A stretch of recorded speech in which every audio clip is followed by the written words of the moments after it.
YouTube. Welcome to Performance Reviews, reviews by a seasoned vacuum tech.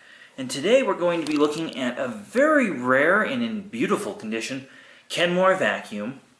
Now, I've been doing a lot of research, and the collector who this belongs to, who I borrowed, he thinks it's from the late 80s.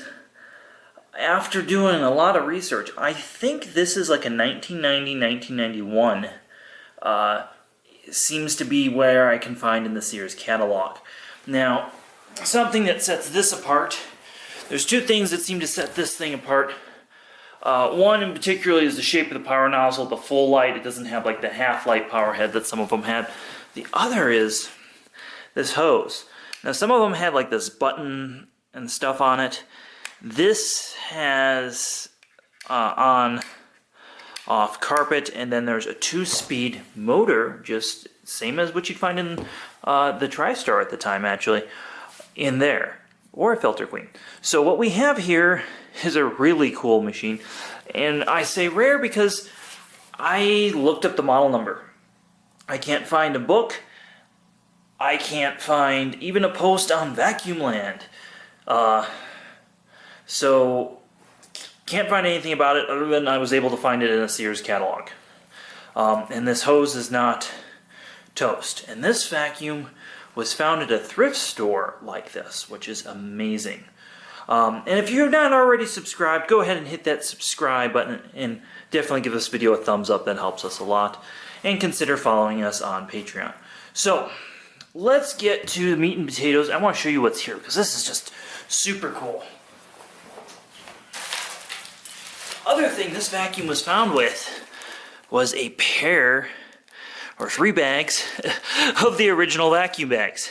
Now, what's cool about these is I used to have these on the shelf where I used to work, and they were all broken here, so this one was intact. So it's really cool. And if you didn't know, this is made by Panasonic. Well, a division of Panasonic anyways. Now, it does take the modern HEPA bags. Again, there's no gasket, and I'll talk a little bit more about that. And it does run the EnviroCare HEPA bags. So that's kind of cool. We can have a HEPA cleaner. Now, let's get a little bit closer. I'm going to talk a little bit more about the tools and what's in here and all of that, because that's super cool as well. So if we go ahead and we open this up, you have this beautiful tool door that stays open. So that's really, really cool. Now, I'm going to go ahead and bring this a little closer for you so you guys can see from the operating end what's here. So, this is perhaps one of my favorite crevice tools in the whole industry. And you can see it's very narrow. I used to actually grind these straight. They made this tool for a long time. I didn't grind any of this straight. And use them to suck out filters. So, one of my favorite crevice tools. Very long. A nice oblong natural dusting brush. Now, there are no button locks on these. Some of the later tools would get button locks. Now, this is always, and everything is made out of this rubber plastic. It's really weird. So there's this tool. This is your upholstery tool. I'm curious to see how this one's actually going to work, because I think it will work quite well. And this is a tool that I used to really think this tool was a piece of shit. Every time I serviced these, I'd be like, why the fuck would you want that? And this does have a lock. And you know why? Because where the bristles sit, it actually allows pet hair to fly into it. And I'll show that in a pickup test, but that's kind of cool. So there's your full-size onboard tools, which you just don't see in canisters too much anymore. I put everything back right.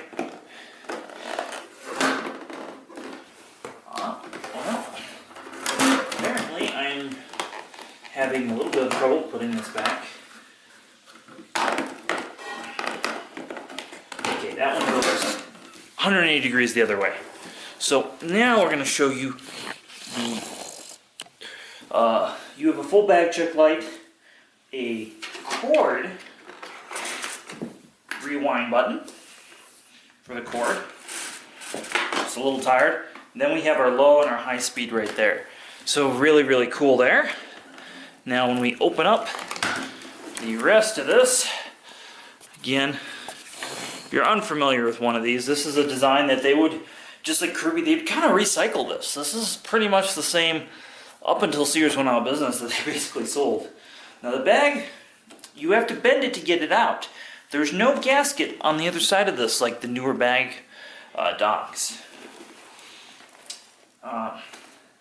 And if we look in here, we're losing sunlight again.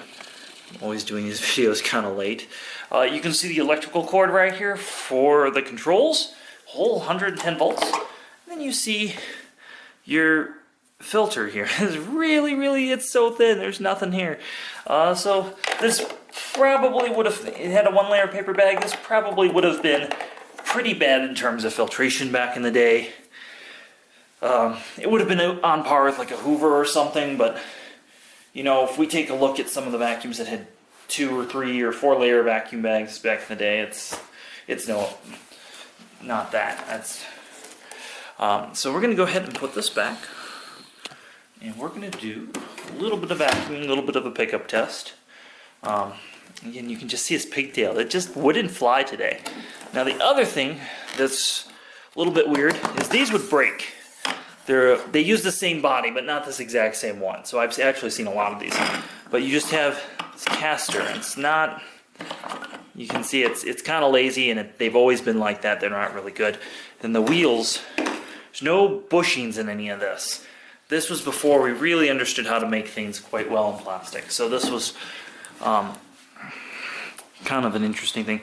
Now, the other interesting thing is the motor, it sits in there, not like that, but like that, so straight up and down, and you know, it kind of puts a little less stress on the bearings. It also allows for a cleaner airflow path, so that's really cool. Now, going to the power head, because I want to talk about the power head. Power head had a lifetime belt. That was a big deal, and their reset is right here. Had direct connect.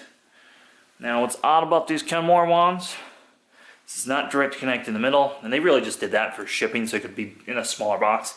But your lock is on the side, and that's something they would continue. Again, showing how excellent this one is. It still rocks back, and this was a Whirlpool design power head.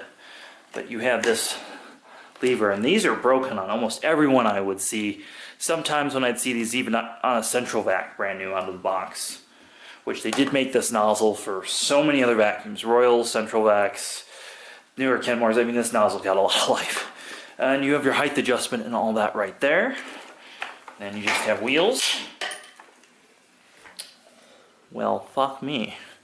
I just broke that. And Mr. Reggie is going to be upset. So I just broke that. I was talking about how great condition that was, and I just busted that. So I'm sorry, Reggie. This piece is still available, so I will buy him a new one. Wow. Never broken a vacuum. And you can see I wasn't being rough with it. It's just, it is pretty old. So you see the nozzle has 2 brushes and a beater. And it's center feed with your height adjustment. And again, I'm sorry about that, Richie. Because that's what holds this upright. I cannot believe that busted off. But it's 30 years old and these things start to happen. So one thing you can do to prevent plastic wear and things like this is silicone, that sort of thing. So we're going to talk about the controls of this machine and how much power it has. Yes, we're going to do a working vacuum test on it. So the first thing we're going to do, I'm going to switch it on, which again is really kind of cool.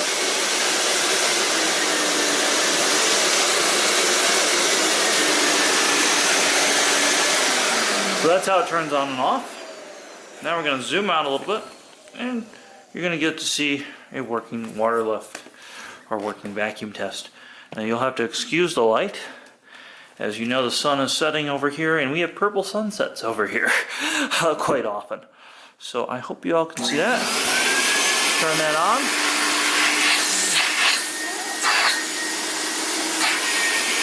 And there we go. on low.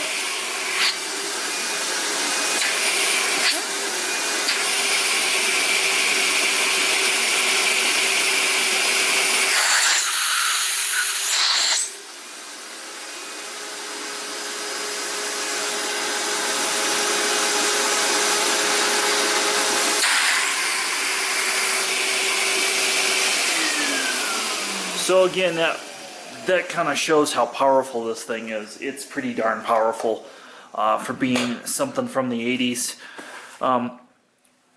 So let's go ahead and do our pickup test. Now, if you haven't seen our pickup test before, I'm going to go ahead and explain it to you. So what is here is we have our breakfast cereal, we have our cat litter, we have flour, and we have pet hair.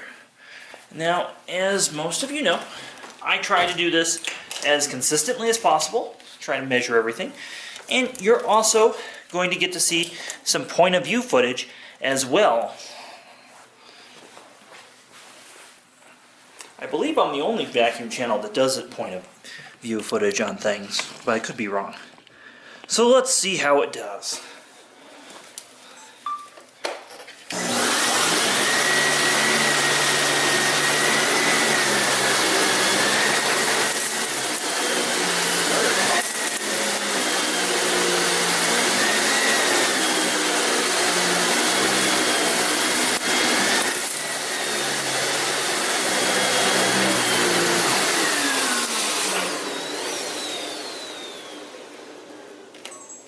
Very well indeed. Now, I didn't vacuum maybe some stuff over here, but that's alright. Nothing really left behind. I did miss a spot, it looks like, but that's not the fault of the vacuum, that's the fault of me. Now, if we can see the nozzle design, there we go, got a light shining there. You can see that it is rounded. So very little stuff is left behind. So it does an excellent job.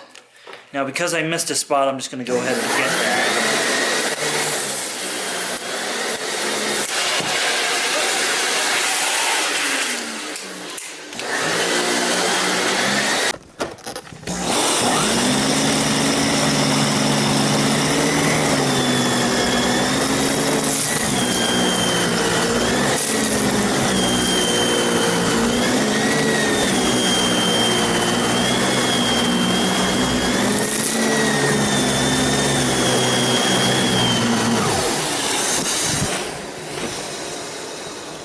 Do that same mess on the bare floor with the power head and then the bare floor.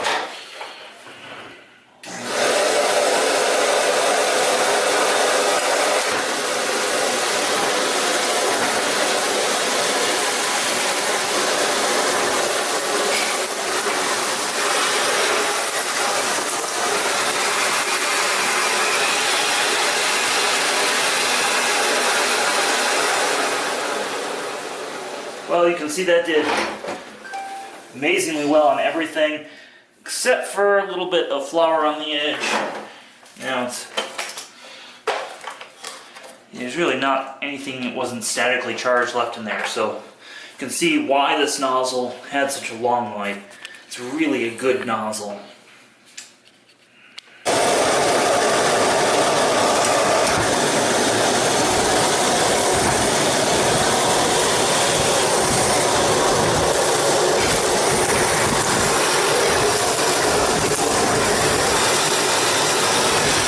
I'm excited to try this bare floor tool.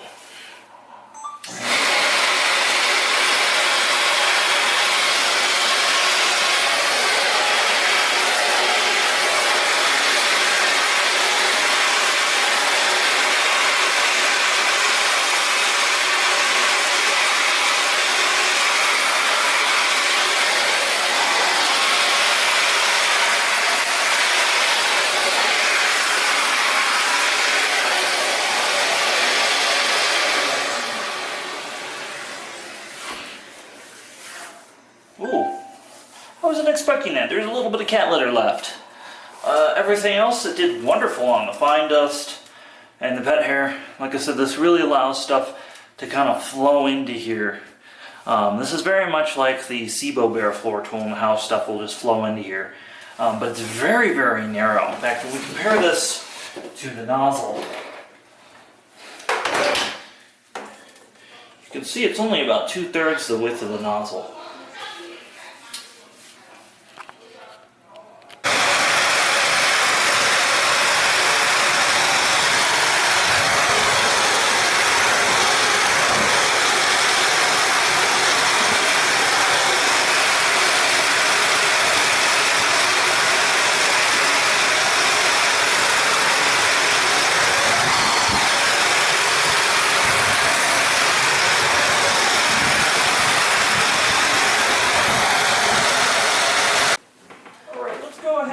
This room and see how this canister handles, and you'll notice that there's a point of view camera on here as well, so I'll show that at the end of the film.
Well, that's quite the machine to use, I'll tell you that. I've really enjoyed vacuuming with this machine. We're going to see how this thing cleans on the stairs. Got the upholstery tool set up. Now it balances on the stairs very, very well, no matter which way you put it. You don't have to lean it like some of the newer Kenmore canisters.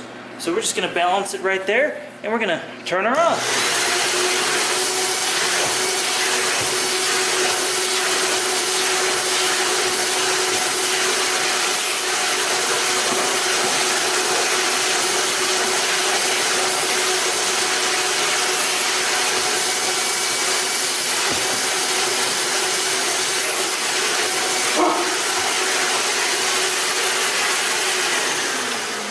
I have to to say that works very, very well. And combined with the long cord that this thing has, it's got about 25-30 feet in that cord rewind. It just works really, really well. You have to excuse the background noise. It's Chinese New Year and I'm trying to get this video done. So what's going on here? I want to talk about maneuverability. You saw a little bit of that, but I want to just kind of talk about how it sounds going down the hallway. It's loud. That might not do it justice, but I can't currently get in the bare floor area in my house right now. You can see maneuverability is lazy. And yes, it will tip over. Sorry for that being out of frame. It will tip over. So be careful. Again, I'm trying to be gentle with this. So, just to show you maneuverability, it's pretty sluggish. I just want to mention that. The other thing I wanted to mention real quick is just how unlow this power head gets. As you can see, try to get the power head flat. It tends to lift up, so you really can only get it about so low. So that's something that's a little bit frustrating with this design, of course. They would continue the same design and Kenmore would never end up changing this. So that's kind of a shortcoming. Again, this is not meant to be a daily driver. This is strictly a collection piece at this point. Now, if you were daily driving this, I would encourage you to go buy a modern canister. Having the switch right here, left to right, really feels natural and ergonomic. Well, as always, thank you for watching. Please subscribe to my channel, give this video a big thumbs up, and stay awesome.